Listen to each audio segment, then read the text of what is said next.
आज के समय में गलत शिक्षाएं बहुत ही बढ़ती जा रही है, क्योंकि बाइबल में लिखा है कि अंतिम दिनों में लोग सत्य को इनकार करेंगे और झूठी शिक्षाओं को सत्य के रूप में स्वीकार करेंगे। तो बाइबल की सत्य को जानने के लिए वीडियो के अंत तक बने रहिए। तो आज हम देखेंगे व्यवस्था के बारे में। व्यवस्था क्या है? क्या हम व्यवस्था का पालन करने से उद्धार प्राप्त कर सकते हैं? क्या हमें व्यवस्था का पालन करना चाहिए? तो आइए हम आज बाइबल को खोल के देखेंगे और व्यवस्था के बारे में जानेंगे। व्यवस्था क्या है?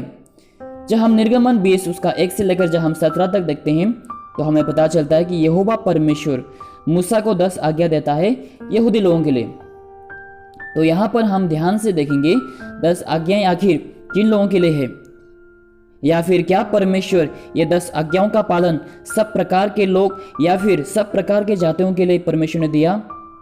क्योंकि बहुत से लोगों का मानना है कि 10 आज्ञाओं का पालन करने के द्वारा हम स्वर्ग जा सकते हैं, मतलब कि यीशु मसीह के ऊपर विश्वास और 10 आज्ञाओं का पालन तो ही स्वर्ग जा सकते हैं।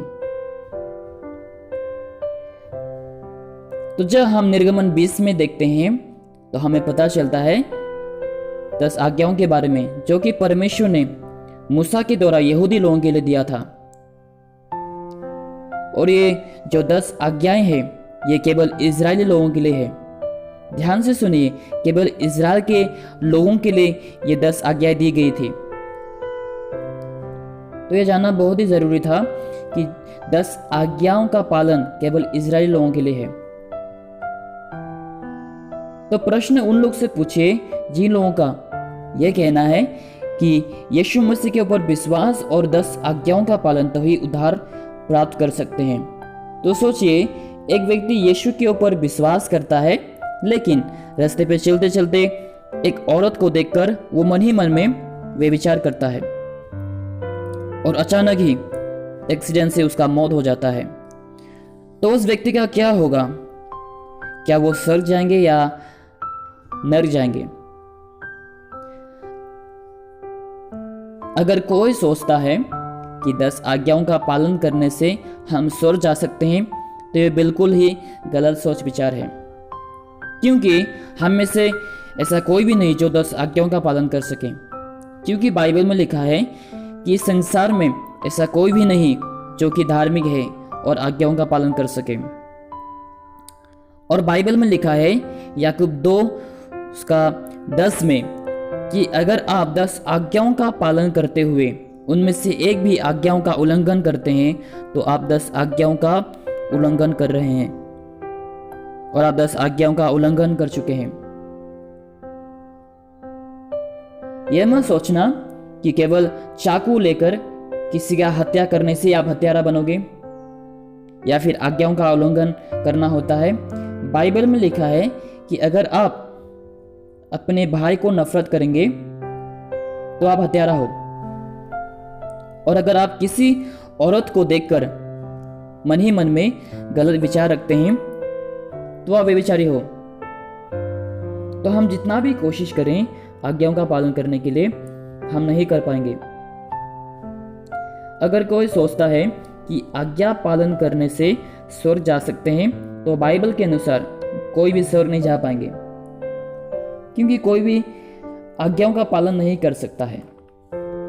बाइबल में लिखा है रोमियो 3 उसका 20 में, क्योंकि व्यवस्था के कामों से कोई प्राणी उसके सामने धर्मी नहीं ठहरेंगे, इसीलिए कि व्यवस्था के द्वारा पाप की पहचान होती है।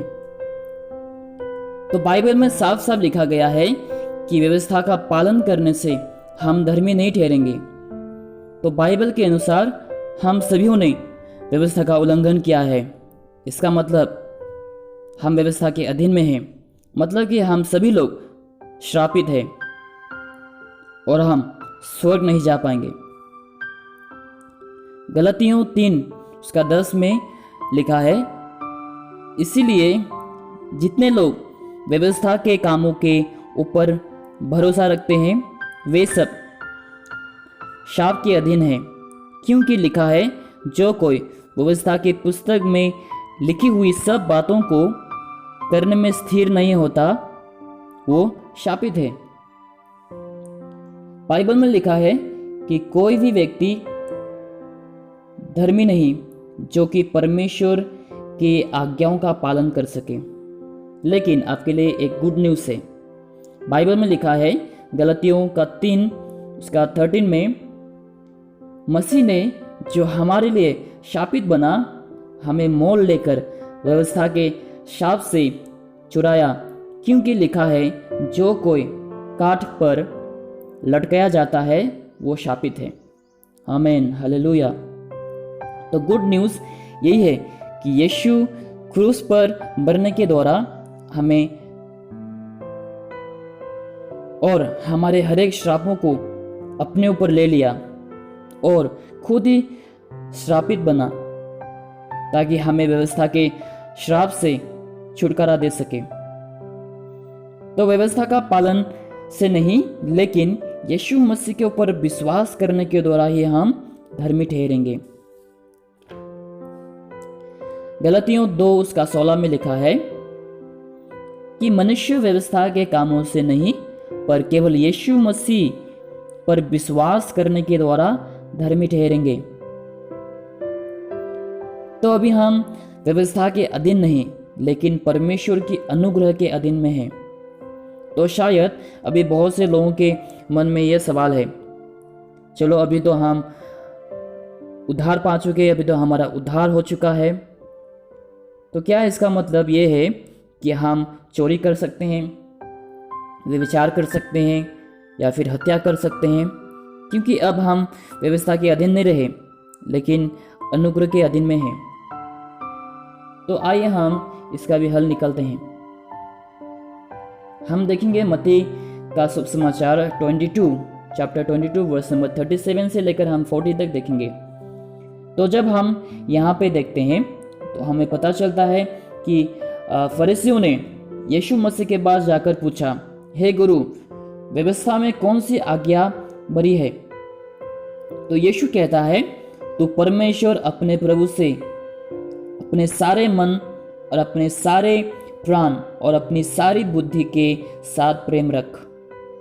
वर्स नंबर 38, बड़ी और मुख्य आज्ञा तो यही है।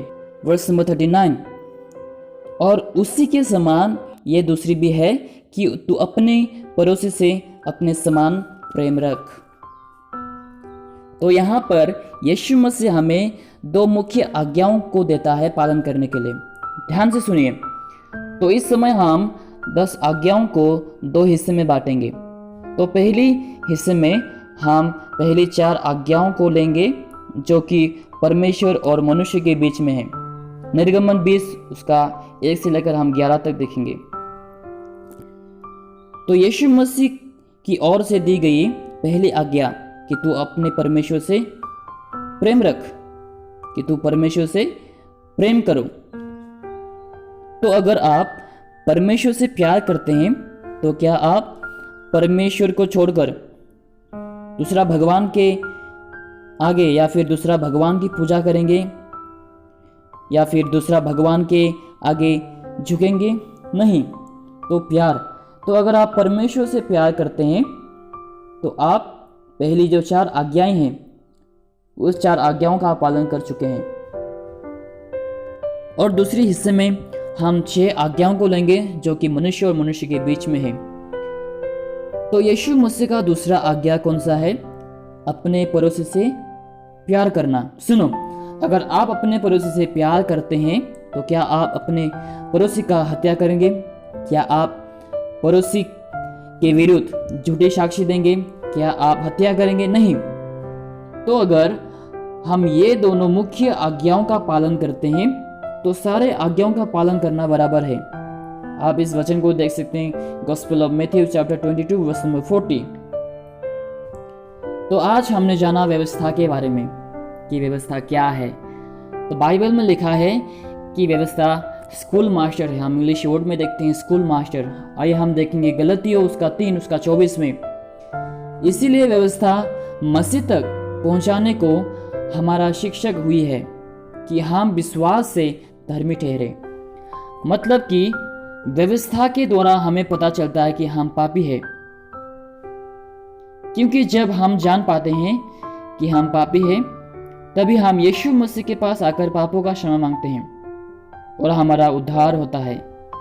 यीशु के ऊपर विश्वास करने के द्वारा, व्यवस्था का पालन करने के द्वारा नहीं, लेकिन यीशु मसीह के ऊपर विश्वास करने के द्वारा ही हमारा उद्धार होता है।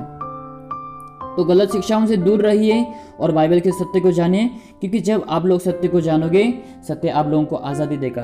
प्रभु आप सबों को आशीष करे। आमीन।